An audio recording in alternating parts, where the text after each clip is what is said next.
آج رمضان المبارک کی 4 تاریخ ہے اور سورہ آل عمران کی آیت نمبر 159 کے حوالے سے درس قرآن کا عنوان ہے نرمی کی فضیلت۔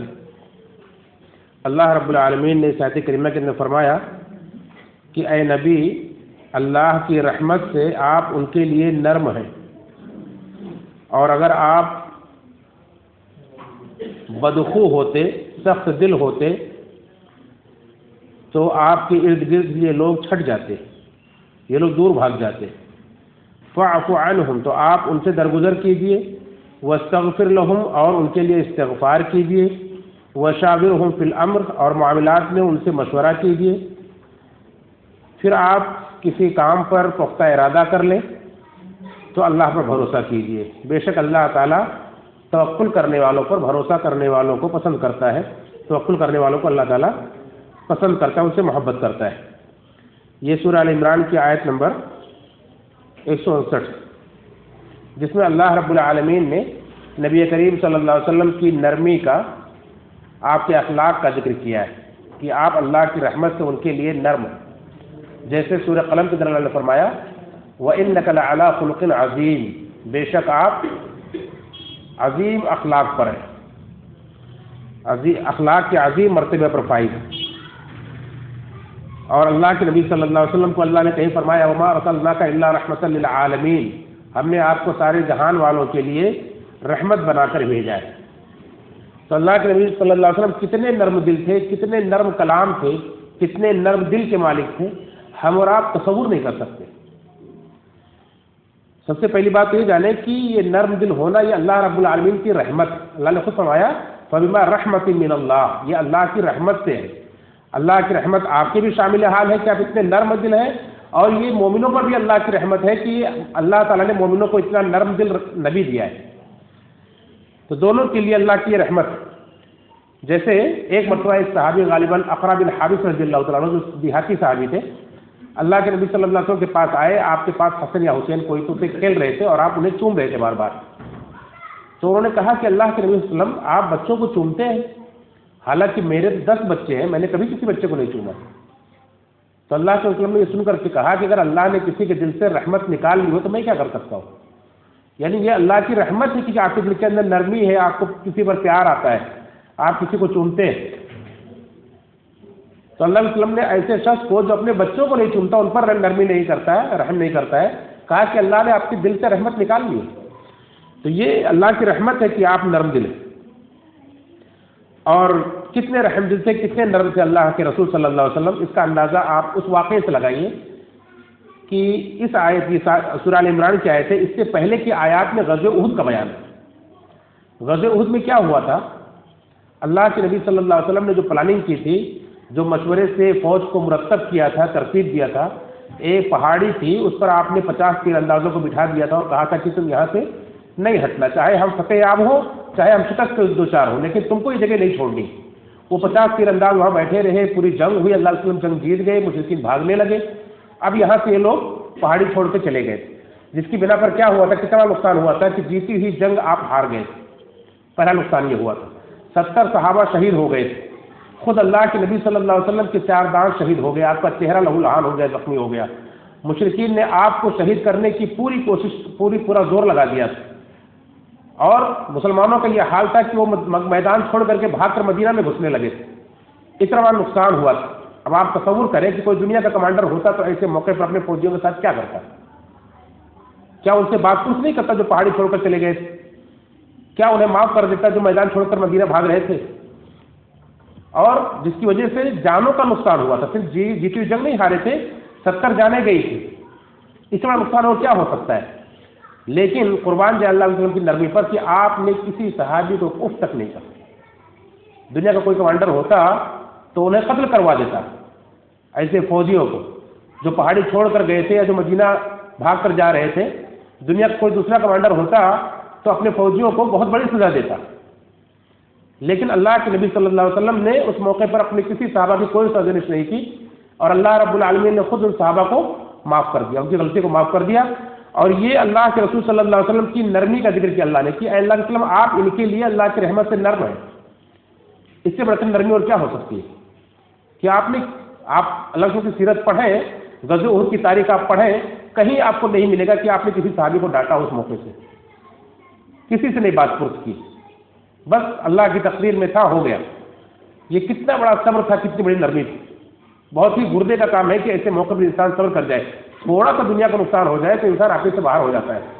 آپ کسی کے ماتحت کام کرتے ہیں، کہیں تھوڑا سا نقصان ہو جاتا ہے تو آپ کا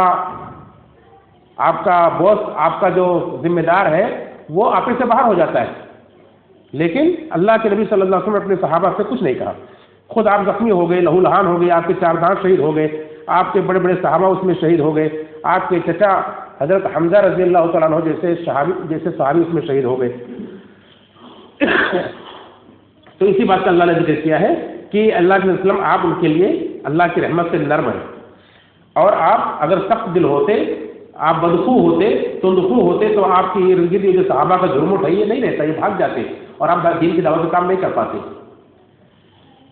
تو پھر اللہ رب العالمین نے خصوصی آپ کو حکم دیا کہ آپ فاعفوا عنہم، ان سے درگزر سے کام دیجیے، اور اللہ تعالیٰ نے واقعی درگزر سے کام دیا، سب کو معاف کر دیا، خود اللہ رب العالمین نے معاف کیا۔ اور اللہ نے کہا آپ اپنے حق میں جو آپ کی ان کی غلطی ہوئی ہے، کوتاہی ہوئی ہے، اس کو بھی معاف کیجیے، اللہ کی جو انہوں نے نافرمانی کی ہے، اللہ کے حق میں جو کوتاہی ہوئی ہے واستغفر لہم، اللہ کے ان کے لیے استغفار کیجیے۔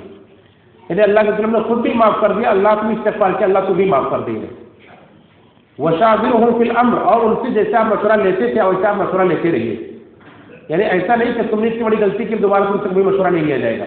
ان سے آگے معاملات میں اللہ کے وسلم نے مشورے لیے، اس کے بعد غزوہ خندق ہوئی، غزوہ خندق میں آپ نے مشورہ کیا، اللہ کے وسلم کی بیوی پر الزام لگایا گیا، ایک مہینہ پریشان رہے، اس پر آپ نے مشورہ کیا صحابہ سے، ہر معاملے میں آپ مشورہ کرتے رہے، یہاں تک کہ محرر رضی اللہ کہتے ہیں کہ میں نے اللہ کے نبی صلی اللہ علیہ وسلم سے زیادہ مشورہ کرنے والا کسی کو دیکھا ہی نہیں، آپ ہر بات میں ہر کام میں مشورہ کرتے تھے۔ تو یہ ہے اللہ کے رسول کی نرمی، یہ میدان جنگ کے موقع کی بات ہے۔ اور اللہ کے رسول کے خادم کے انس رضی اللہ عنہ جو 10 سال کے بچے تھے اور 10 سال تک انہوں نے رسول کی خدمت کی، وہ خود گواہی دیتے ہیں کہ میں نے 10 سال رسول کی خدمت کی، میں نے 10 سال کے عرصے میں کبھی نہیں سنا کہ اللہ نے مجھے اف تک کہا ہے، یا کبھی یہ کہا ہو کہ انس تم نے یہ کام کیوں کیا، یا اے انس تم نے یہ کام کیوں نہیں کیا، کبھی 10 سال کے عرصے میں نہیں کہا۔ یہ اللہ کے رسول وسلم کا کی نرمی۔ اسی طرح سے آپ کے سخت دشمن کا حال یہ تھا کہ یہودی اللہ کے وسلم کے گھر کے پاس سے گزر رہے ہیں اور سلام کے آڑ میں آپ کو بد دعا دے رہے، کہہ رہے کہ السلام علیکم، تم پر موت ہو۔ آپ کے گھر سے آپ کی بیوی حضرت عائشہ رضی اللہ عنہا سنتی ہیں تو غضبناک ہو جاتے ہیں، کہتے ہیں وعلیکم السلام واللعنہ، تم پر موت ہو، تم پر اللہ کی لعنت ہو۔ تو اللہ کے رسول فرماتے ہیں کہ اے عائشہ نرمی کرو۔ کہا اللہ علیہ وسلم آپ نے سنا نہیں اس بدبخت نے کیا کہا ہے، اس نے کہا کہ آپ پر موت ہو، تو ہم نے فرمایا کہ ہاں میں نے سنا، لیکن تم نے نہیں سنا، میں نے کیا جواب دیا، میں نے کہا وعلیکم، جو تم نے میرے لیے کی چاہے دعا یا بد دعا میں نے وہی اس پر لوٹا دی، میں نے کہا وعلیکم۔ اب اس کی بد دعا تو میرے حق میں قبول نہیں ہوگی، لیکن میری بد دعا اس کے حق میں قبول ہو جائے گی۔ اور پھر آپ نے عائشہ کو تنبیہ کی کہ دیکھو اللہ تعالیٰ نرمی کو پسند کرتا ہے، اور نرمی پر اللہ تعالیٰ وہ دیتا ہے جو سختی پر نہیں دیتا ہے۔ یعنی چاہے آپ کے خادم کا مسئلہ ہو، چاہے میدان جنگ کا مسئلہ ہو، چاہے آپ کے بدترین دشمنوں یہودیوں سے معاملات کا مسئلہ ہو، آپ ہر جگہ آپ کو نرم پائیں گے۔